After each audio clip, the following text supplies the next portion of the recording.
Now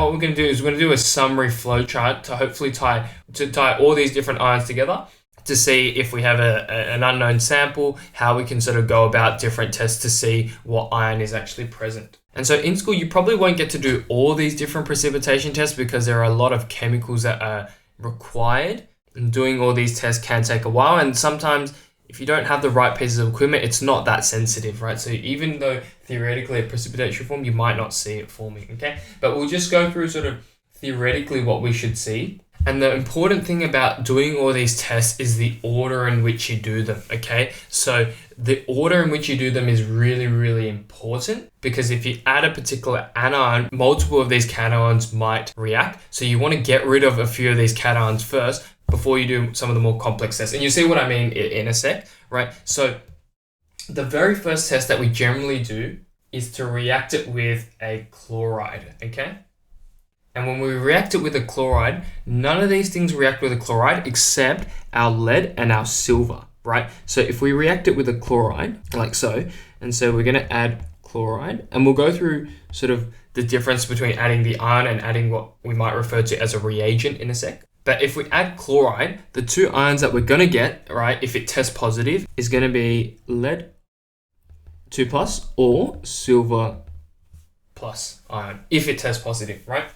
And so if we get a precipitate forming, we said, okay, it could be lead chloride or silver chloride. And then how do we distinguish between lead chloride and silver chloride? We can actually check with ammonia. So, right, so we can check by adding ammonia to the precipitate and seeing what happens. And we said with the silver chloride, what happens is it's going to dissolve to form a brown solution, right? So it dissolves to form a brown solution, okay? So if it's a silver ion, then the precipitate that we form, if we add excess ammonia, is going to dissolve to form a brown solution. Whereas if it's for lead 2+, then the precipitate doesn't dissolve, okay? The precipitate doesn't dissolve. It stays as a white precipitate, okay? So the first step is we add chloride. If we've got an unknown sample and we want to check whether any of these ions are present, the first step we can do is add chloride. And if we add chloride and it's positive, so a precipitate forms, we know it's either lead chloride or silver chloride. So we know it's either the lead ion or the silver ion that's present, and then we can check which one it is by adding in ammonia. Ammonia is going to dissolve the precipitate of silver chloride into a brown solution, whereas it doesn't dissolve for lead 2+, okay? And then the next step, okay, if it tests negative, it could be the rest of them, right? So what's the next step that we can do? Well, we can add sulfate. And if we get something that's a white precipitate, then we know it could either be a barium or a calcium, right? So it could either be barium 2+ or calcium 2+, right? And how do we then, if it's positive, we get barium sulfate or calcium sulfate, how do we distinguish that? Well, we check with our fluoride ion, right? And if we check with our fluoride ion, what should we get? Well, if a precipitate forms, then we know it's calcium fluoride. And if there's no precipitate, then we know it's a barium ion, like so, okay? And I'll just sort of change these up and put these in blue as well, like so, okay? Now, so we add sulfate, we get a reaction, so it's either barium or calcium, and then if it's barium or calcium, then we can confirm it by reacting the sample again with fluoride. So if we get a precipitate, it's a calcium fluoride, so it's calcium ion present. If there's no precipitate, it's a barium ion present, okay? Then the next thing that we can do, if it's negative then, so negative could be all the other ions, then we can add hydroxide, okay? So we can add hydroxide, and if we add hydroxide, what we get is if we get a blue precipitate, then we know that's going to be copper 2+, yeah? So if we get a blue precipitate, we know it's copper 2+, and then you can confirm again with sort of the NH3, right? So we can confirm with our NH3, which is going to make it a darker blue solution, okay? So that's entirely possible. We can confirm with the NH3 that's going to give us a darker blue solution, but it's relatively distinct. If we get a blue precipitate, you can be pretty confident it's copper 2+, okay? Whereas if we get a white precipitate, all right, a white precipitate, we can be pretty confident that that's a magnesium hydroxide. Okay, white precipitate, magnesium hydroxide. Again, you can confirm this by adding in ammonia. The solid is, or the precipitate is not going to dissolve. Or the final color that we can get is we can get a brown precipitate. And the problem with a brown precipitate is that could be Fe2+, or it could be Fe3+. We're not sure which one it could be, right? So then how do we test this brown precipitate? Well, we can then add the sample to thiocyanide, right? So we can add thiocyanide, and what we get when we add it to thiocyanide is that we can get either a blood red solution, or it stays colorless. And if it's a blood red solution, then we know it's going to be Fe3+. And then if it's a colorless solution, then we know that's going to be Fe2+, okay? And then you can confirm it with a permanganate test if you want. And that's pretty much it. This flowchart covers all the different ions that we can sort of test for, right? So we said, well, first step was we add chloride. So that would either give us lead or silver if it precipitate forms. Then to distinguish between lead and silver, we can add ammonia, and ammonia is going to dissolve the silver chloride precipitate to form a brown solution, whereas it's not going to do anything with the lead ion. Then if that's negative, we can add sulfate, and if that forms a precipitate, then we know it's calcium sulfate or it's barium sulfate. But then we can check that, because they're both white precipitates, we can check that with fluoride. And then if we get a precipitate with fluoride, then it's calcium. If we don't get a precipitate, then it's barium. If neither of these two tests gave us a precipitate, then we can add hydroxide. And if you add a hydroxide and you get a blue precipitate, you can be pretty confident it's a copper ion, and you can confirm it by adding in ammonia. It's going to dissolve into a darker solution. Or you might get a white precipitate, and that's pretty signature for magnesium hydroxide. Or you can get a brown precipitate. And the problem with the brown precipitate is it could be iron 2+ or iron 3+, and we just confirm with the thiocyanide test. Okay. And so that's pretty much like an overview of how we would test these different types of cations. The key is you got to be very wary in an exam. They won't give you all of these ions. They might give you like 3 or 4. You got to be wary of sort of like 2 or 3 things, right? So the first one is the order of the reaction, okay?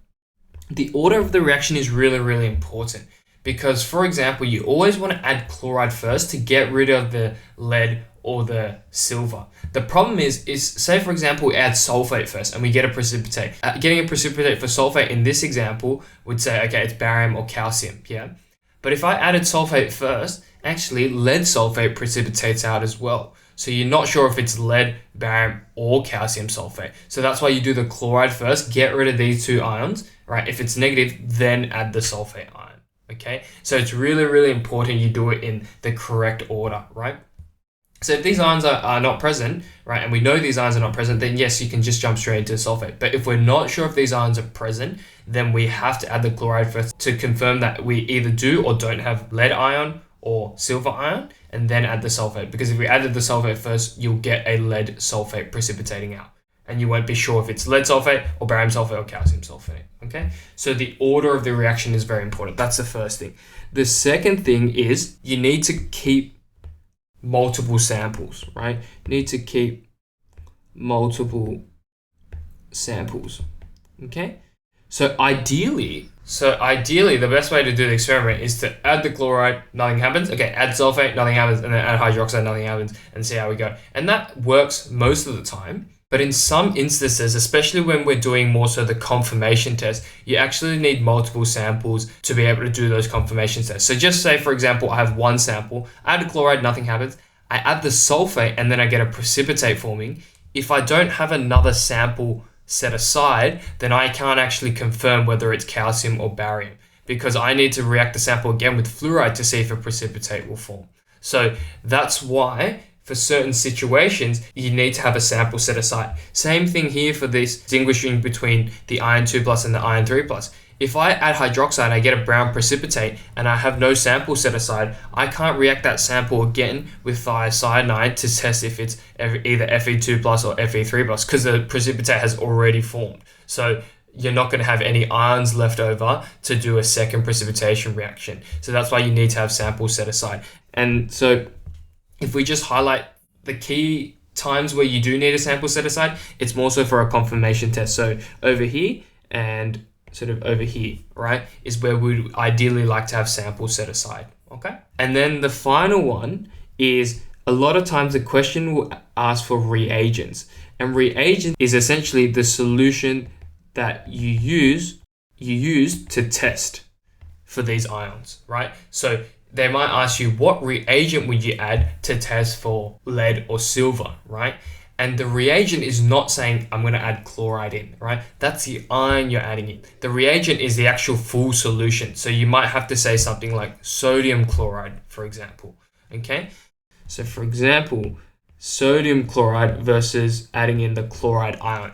Don't just say add in the chloride ion, say you add in sodium chloride, because the sodium's not going to react with anything, but it's the chloride ion that is going to participate in the reaction, but the reagent itself is actually sodium chloride. You can't just add chloride ion on its own. You can't just get a bottle of sodium chloride. You need another cation present. So just be very careful. If the question asks for reagents, just write the whole solution in, and just pick an ion that doesn't precipitate in anything. So if you're adding in all these anions, I would either suggest, so for anions, if the anion is the focus, I would always suggest pairing that up with potassium or sodium, because these don't precipitate. If it's a cation, which we'll look at in a sec, I would always pair it up with a nitrate, because all nitrates are soluble. Okay, so that's just sort of, you don't have to stress too much about, is it going to precipitate with something? If you always go with potassium or sodium, that's not going to precipitate. If you always go with a nitrate, that's not going to precipitate, okay? So just be very careful. But I would always recommend just writing the whole reagent, even if the question doesn't ask specifically for the reagent. It's not sort of technically correct to just say you add the ion. It's got to be like an entire solution, so sodium chloride as opposed to chloride, okay? And that's pretty much it.